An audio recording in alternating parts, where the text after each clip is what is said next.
오늘은 재밌는 실험으로 하나 시작해 보려고 해요. 제가 지금부터 30개의 단어를 불러드릴 거예요. 우리 구독자분들도 잘 들어보시고 잠깐 일시정지 하신 후에 1분 안에 최대한 이 단어들을 많이 기억해서 적으시는 거예요. 네, 오늘 주제가 바로 이런 기억을 잘하는 방법에 대해서 조금 이야기를 해보려고 해요. 이 이론의 이름은 이중저장 이론이라는 거예요. 이 이중저장 이론은 세 가지 기억력으로 나눠요. 첫 번째는 감각 기억, 두 번째는 단기 기억, 세 번째는 장기 기억으로 나눠요. 감각 기억 같은 경우에는 말 그대로 감각적으로 우리가 처음에 들어오는 거예요.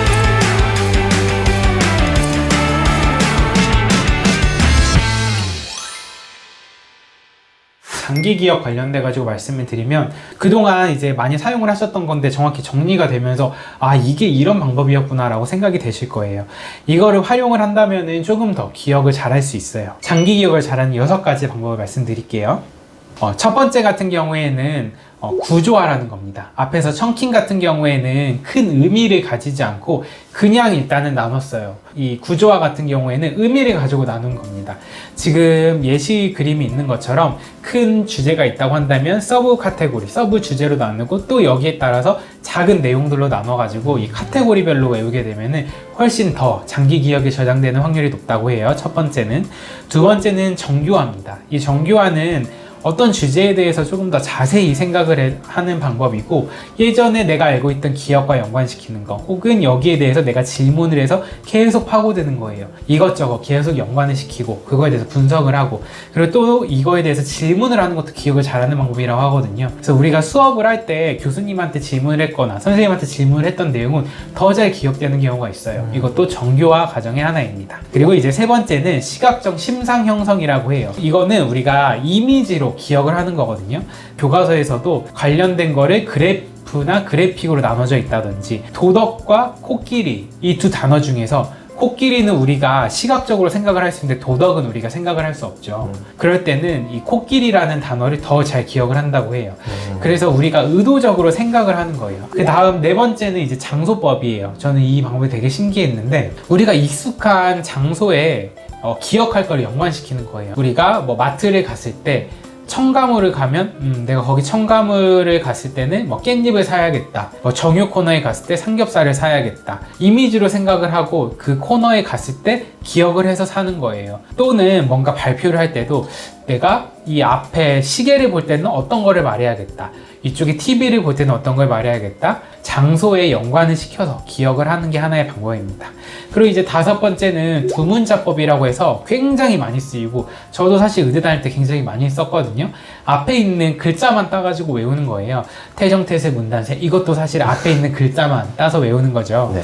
이런 식으로 앞 글자만 따서 외우는 게 이제 하나의 방법이 될 수 있고 마지막 6번째는 문장 작성법입니다. 문장으로 내가 외울 것을 만들어 보는 건데 이렇게 해서 6가지 이제 장기 기억을 잘하는 방법을 알아봤습니다.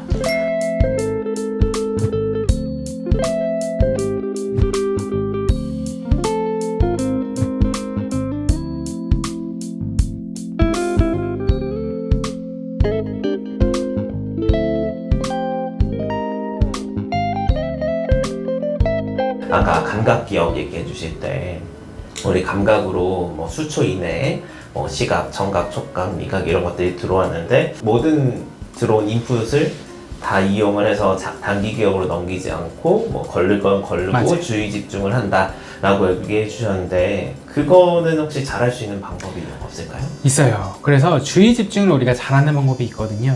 첫 번째는 크기가 커야 돼요. 작은 것보다는 우리가 크기가 큰 거에 주의 집중이 잘 되는데 그 예시는 우리 신문에서 카피라이트 있죠. 굉장히 큰 제목 거기에 딱 시선이 집중이 되잖아요. 그래서 큰 거에 우리가 집중을 잘하고 두 번째는 정지된 물건보다는 움직이는 거에 더 집중이 잘 됩니다. 그래서 가만히 있는 것들 와중에 무언가 움직이면 거기로 시선이 이렇게 자동적으로 가죠. 세 번째는 우리가 신기성이라고 해서 우리가 익숙하지 않은 거 우리가 주의 집중을 더 잘하게 되고 네 번째는 이제 강도. 이 강도는 이제 밝기라든지 명도라든지 시끄러운 정도라든지 이런 거거든요. 그래서 밝기가 더 밝고 더 명도가 높고 채도가 높고 그리고 시끄럽고 소리가 크고 약간 이런 식으로 강도가 강한 거에 대해서 더욱더 집중이 잘 되게 됩니다. 그리고 이제 감정적으로 중요한 것들, 카피라이트 같은 거 쓸 때도 이런 감정적인 단어들을 더 많이 쓰거든요. 그래서 이런 감정적인 단어들, 이런 감정적인 것들이 연관돼 있으면 조금 더 기억력이 잘 된다는 거. 그리고 또 다른 거는 이제 사적으로 중요성. 내가 만약에 그 헤어진 상태면은 그 헤어진 관련된 노래만 나오면 거기에 집중을 하게 되고 그런 식으로 이제 사적인 경험에 의존해가지고 집중력이 조금 좌지우지 될 수 있는 게 있습니다. 그리고 이제 마지막으로 부조화라는 게 있는데 여러 가지 맥락에서 갑자기 벗어나는 거. 간판 중에 뒤집어단 간판 가끔 있죠. 네네. 그 간판도 사실 갑자기 뒤집어 있으니까 한 번 더 보게 되는 약간 그런 것도 있거든요.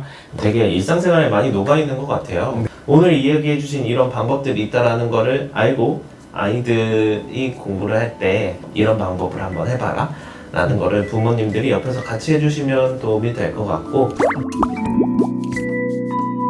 네, 오늘은 이제 기억 잘하는 법에 대해서 한번 이야기해봤고요.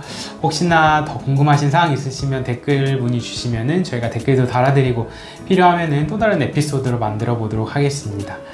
오늘도 들어주셔서 감사합니다. 도움이 되셨다면 좋아요, 구독 버튼 꼭 부탁드립니다. 발달하면 또 우리 건강. 감사합니다. 안녕.